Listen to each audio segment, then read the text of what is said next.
শ্রীমদ্ভাগবত প্রথম স্কন্ধ শ্রীকৃষ্ণায় নমঃ।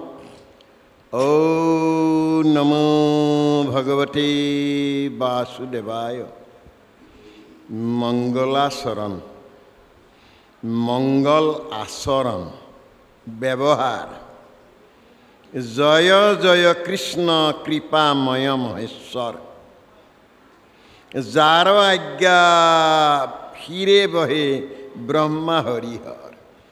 गोटे विश्व ब्रह्मांडर जिजन गराकी जी अनादिरादि कारणर कारण आदि निरंजन नारायण विष्णु कृष्ण तेर कथा कबलै गई कैसे तेर अवतार देखुवाइसे मत्स्य कूर्म आदि अंश अवतार जार। तेतियाह'ले सकलो बस्तु तेवेई समस्त भूतरे तुमिहे आत्मा हृदय परम गुरु। स्वयं भगवन्तই समस्तते आछे मत्स्य कूर्म आदि अंश अवतार जार। ईश्वर कृष्णक कोटि कोटि नमस्कार। ईश्वर विश्वर गराकी ईश्वरक भगवान बुली कोৱা হয়। भगवान माने भू ब्रह्मांडर अधिपति जार श्री यश ऐश्वर्य वीर्य विज्ञान और वैराग्य आछे সেইজন भगवंत। ईश्वर कृष्ण कौटि कौटि बार प्रथमते नमस्कार करिছে। नमो नमो मधु मुररिपु महाहरि। ओयन्ते जयुतमयाति हुकजा कस्मरी।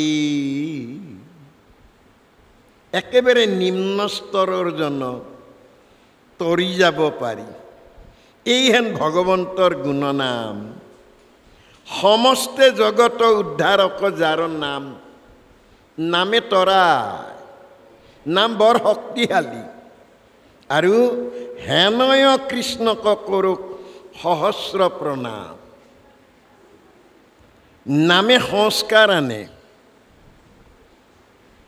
এই নাম ইমান শক্তিশালী ই জগত উদ্ধাৰ কৰে।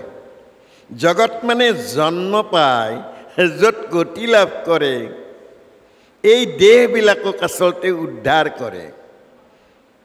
এই পৰম শক্তিটো বুজাই কৈছে প্ৰভু ভগৱন্ত ভকতৰ নৱনিধি ধন। ভকতৰ কাৰণে মহাধন। এই ভকতবিলাকৰ দেহবিলাক তনু নাও বুৰি আখে নাহিকে জ্ঞান। আমাৰ জীৱন নৌকাখন আমাৰ বুৰি আহি আছে কিন্তু এই দেহ নৌকাখনেৰে ভৱ সমুদ্ৰ আমি অতিক্ৰম কৰি আমি ধন আৰ্জিবলৈ যাম। এই ধন নাম ধন। আৰু এই নাম ধনে আমাক কি কৰে হৰিক স্মৰণে আৰম্ভৰ হৌক সিদ্ধি। এই যে ভাগৱত আৰম্ভ কৰিব। ভাগৱত মানে শ্ৰীমদ্ভাগৱত। শ্ৰী মানে তালব্য হ মানে মৰা হ। আমি প্ৰত্যেকেই মৃত একোজন। আমাৰ এই মৰা হৰটোত হটোত এজনে কিহবাই ৰমণ কৰি থাকে তেতিয়া হৈৰস্ব হয়। কোনে ৰমণ কৰে যোগ দীৰ্ঘই। দীৰ্ঘই মানে ইশ। ইশ মানে ঈশ্বৰ। ইশ স্বৰূপে হৰি সবঘতে বৈঠ জৈসন গগন ব্যাপী। ঈশ্বৰে মৰাশৰটোত ৰমণ কৰিলে ইয়াত শ্ৰী লাভ হয়। য'ত শ্ৰী থাকে তাত উত্তাপ থাকে আৰু য'ত উত্তাপ থাকে তাত দম্ভ থাকে। সি মানুহ বুলি নহয় কুকুৰ মেকুৰী গাধ শিয়াল চৰাই চিৰিকটি য'তেই উত্তাপ আছে তাত দম্ভ আৰু অহংকাৰ থাকে। কিন্তু এই দম্ভ আৰু অহংকাৰৰ ভাণ্ডটোত যদি এটিবাৰ ভাৱনা হয় মই ক'ৰ পৰা আহিছোঁ, মই কিমান দিনৰ কাৰণে আহিছোঁ, মই কি লৈ আহিছোঁ, মই যাওঁতে কি লৈ যাম। সেইকাৰণে দটোৰ তলত ভটো দিছে মধ্বা। তাৰমানে ভাৱনা লব্ধ হোৱা তুমি ক'ৰ পৰা আহিছা। কেনেকুৱা ভাৱনা কৰিবা সংসাৰ মায়াৰ ক্ষেত্ৰ ইয়াত জন্মগ্ৰহণ কৰিলে জীৱই মায়াই মাধুৰী পাই আনন্দৰ সীমা নাই এৰাইতে নাপাৰে কোনো সন্ধি এই মায়া মাধুৰীৰ পৰা তৰণৰ নিমিত্তে তুমি ভাৱনা কৰা গয় জ্ঞানম তুমি জ্ঞানময় ভাৱনা কৰা কেনে জ্ঞানময় উয়াব্বয় বৈষ্ণৱীয় জ্ঞানময় ভাৱনা কৰা আৰু তেতিয়া তুমি তত্ত্বটো পাবা তত্ত্বটো হ'ল তুমি দেহ নোহোৱা আমি কোনেও দেহ নহয় আমি প্ৰত্যেকেই আত্মা এই দেহ নামৰ বৃক্ষডালত আমাৰ কাম ক্ৰোধ লোভ মোহ মদ মাশ্চৰ্য ঈৰ্ষা অসূয়া এইবিলাক ওলমি আছে আমি ওলমি থকাবিলাকৰ বিষয় বাসনাৰ কথা আৰু চিন্তা কৰিব নালাগে আমাৰ পৰম তত্ত্বটো হ'ল মই দেহ নহয় মই আত্মা আত্মা যদি হয় মই বাকীবিলাকত মই মোহশূন্য হ'ব লাগে মই বিষয় শূন্য হ'ব লাগে মই বাসনা শূন্য হ'ব লাগে মই লিপ্সা শূন্য হ'ব লাগে সৰ্বশেষৰ চিন্তাটো হ'ল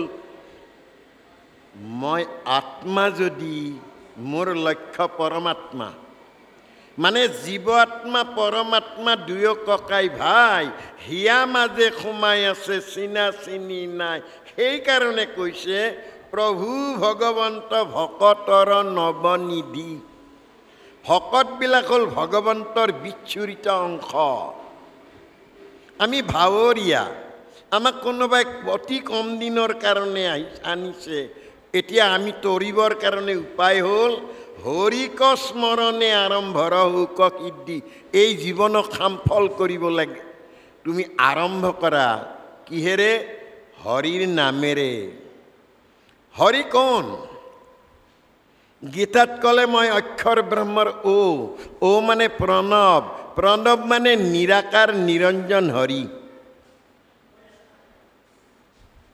আজি শিৱৰ মূৰ্তি পোৱা যায় কৃষ্ণৰ মূৰ্তি পোৱা যায় নানান ধৰণৰ দেৱ দেৱতাৰ মূৰ্তি আছে হৰিৰ মূৰ্তি নাই হৰি হ'ল ব্ৰহ্ম ব্ৰহ্ম নিৰাকাৰ অব্যক্ত ঈশ্বৰ হৰি কিমতে পুঁজিবাতাংক ব্যাপকত কিবা বিসৰ্জন এটা অন্ত মূৰ্তি শূন্য কেনমতে চিন্তি বহা ৰাম বুলি শুদ্ধ কৰা মন এখন স্বচ্ছ নিকা পবিত্ৰ হৃদয়েহে ঈশ্বৰ উপলব্ধি কৰিব পাৰে হৰি উপলব্ধি কৰিব পাৰে আমাক সেইকাৰণে কৈছে যে সেইজন হৰিক যিটো গীতাত ক'লে মই অক্ষৰ ব্ৰহ্মৰ ও মানে প্ৰণৱ প্ৰণৱ মানে নিৰাকাৰ নিৰঞ্জন হৰি কৃপালুগুৰু শংকৰদেৱে আমাক আনি ক'লে হৰি ওটোৱে হৰি এই হৰিজনক স্মৰণ কৰা পৰীক্ষিত মুখ্য কথা দ্বাদশ স্কন্ধৰ ইয়াত পৰীক্ষিত নামৰ ৰজা এজনৰ কথা কোৱা হৈছে খুব দকৈ চালে আমি প্ৰত্যেকেই পৰীক্ষিত আমি 84 লক্ষ যোনি পৰিভ্ৰমণ কৰি দুৰ্লভ মনুষ্য জন্ম পাইছোঁ আমি আজি গংগাৰ তীৰত বহিছোঁ জ্ঞান হ'ল গংগা কোনে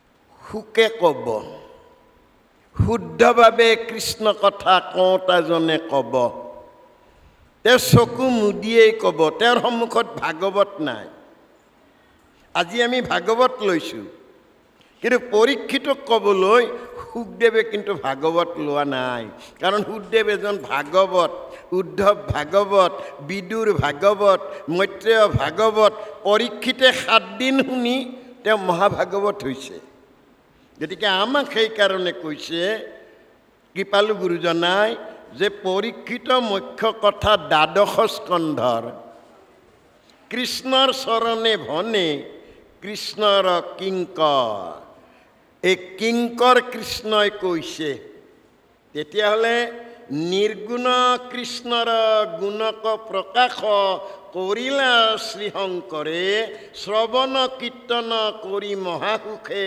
পাপীয় সংসাৰত তৰে আমি জীৱবিলাক তৰণৰ নিমিত্তে এই ব্যৱস্থাটো কৰি দিছে আৰু ইয়াৰ পিছত এটা কাহিনী ক'ব সুত শৌনক সংবাদ কৃষ্ণ কৃষ্ণ